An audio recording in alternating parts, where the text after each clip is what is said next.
Deltora Shadowlands, The Cavern of the Fear, Chapter 2, Dangerous Times.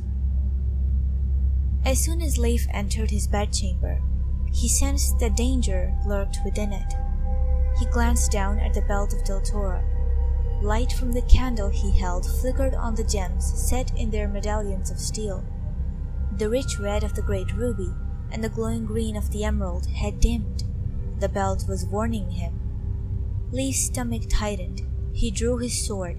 His tired eyes searched the shadows. He saw nothing.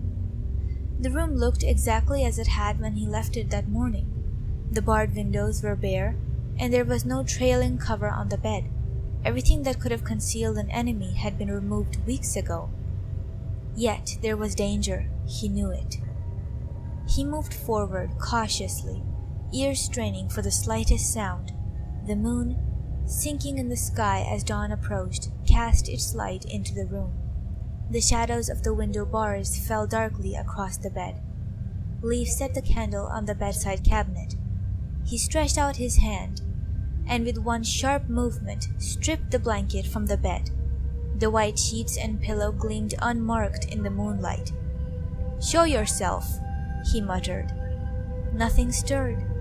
He looked around the room again, his thoughts raging. What use was a king who was a prisoner of his own fears, who could not do what his people most wanted him to do? He froze, as a faint piping sound, a single note, piercingly sweet, filled his mind. The sound lasted for only a brief moment. Then it was gone. Lief shook his head to clear it. The sound had come to him before, once in the library, once here in this bedchamber only a week or two ago.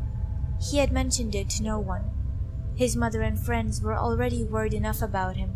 If he had ringing in his ears, it was because he needed rest, and he could not afford to rest, not until...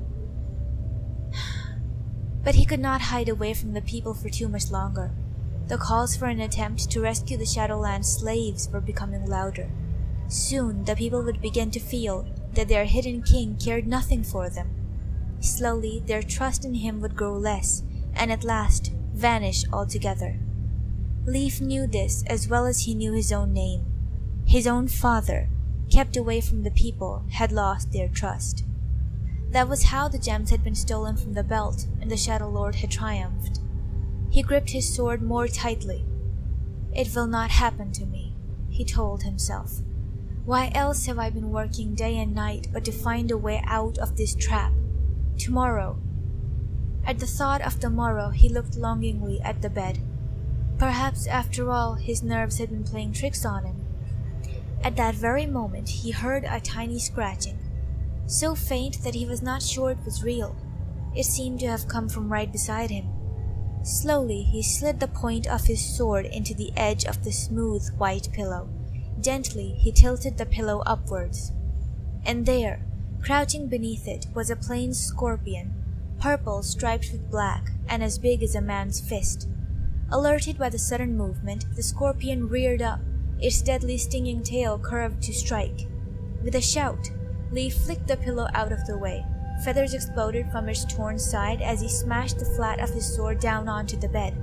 The scorpion, half crushed, still struggled to attack. Panting and shuddering with disgust, Lief hammered it again and again, till finally it was still. The door flew open, and Doom, sword in hand, burst into the room. He stopped, staring at the oozing purple mass that stained the white sheet. Lief sat down heavily on the edge of the bed. Feathers drifted around him, settling on his hair and shoulders. He tried to smile. "I had a visitor," he said. "What is happening?" Jasmine was standing in the doorway. Cree, the blackbird, who was her constant companion, fluttered behind her. The small furred creature she called Philly blinked sleepily on her shoulder. Jasmine's green eyes were gleaming as brightly as the dagger in her hand. She moved into the room, taking in the situation at a glance. "A plain scorpion," she said grimly. "That certainly did not come here of its own accord. But how—" "Go back to bed, Jasmine," Lief broke in. "I'm sorry you were woken. All is well." "All is well?" exclaimed Jasmine. "Lief, if you had put your head on that pillow."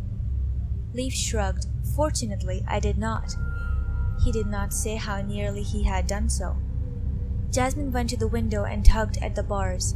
They came away in her hand. "The bars have been sawn through, then replaced," she said. "So that is how the assassin entered." She glanced at the sky and her eyes narrowed. Lief exchanged glances with Doom. They both knew what Jasmine was thinking, now that her first alarm had passed. What had Lief been doing all night that he should come to his bedchamber for the first time as dawn approached? "I have been wakeful, but I feel tired now," Lief said. That at least was true, he thought ruefully. He ached for sleep. He pulled the stained sheet from the bed. He would lie on the bare mattress and be glad of it. "We will leave you in peace, then," said Doom, moving to the door. Jasmine knew the words were meant for her. The man they all still called Doom was her father, but over the past weeks he had become as hard to talk to as Lief himself. Every day he was surrounded by people. Every night he disappeared on mysterious business of which Jasmine knew nothing. He left the room, but Jasmine made no move to follow. This was the first time she had seen Lief alone in weeks. She was determined to speak to him. But Lief would not look at her.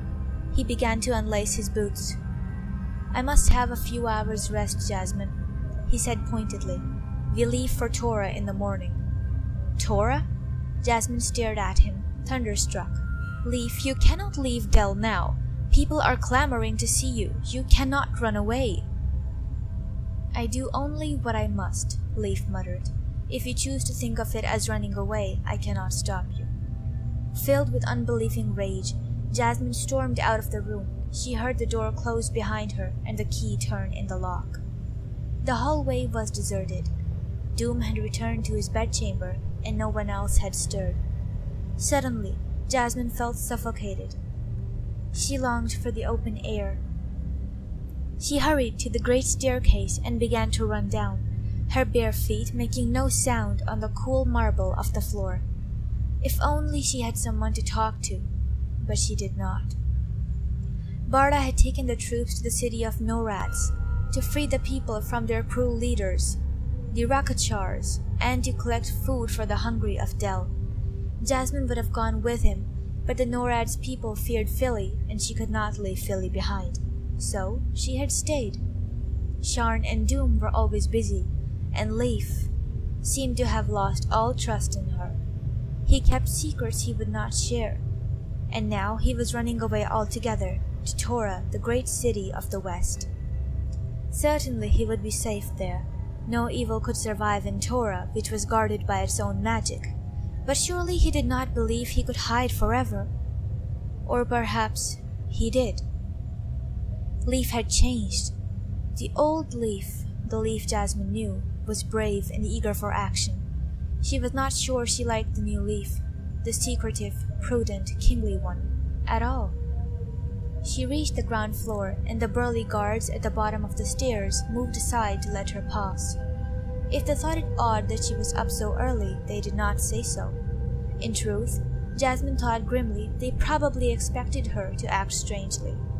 Many tales were told of Jasmine, how she was a fearless fighter who had grown up alone in the dreaded forests of silence and could speak to trees and birds, how her mother had died in the Shadowlands, how her father had been injured so badly as to lose his memory, but had escaped to return to Deltora and become Doom, the feared leader of the resistance.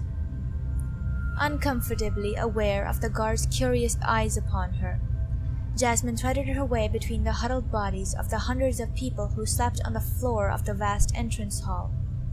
The people came seeking help, and above all, hope. All day they waited patiently in line to see Sharn and her helpers. When night came, they slept where they had been standing so as not to lose their places. Many had been there for weeks. Jasmine moved carefully, hoping that no one would wake. She dreaded meeting the eyes of those whose loved ones were in the Shadowlands. What could she say to them?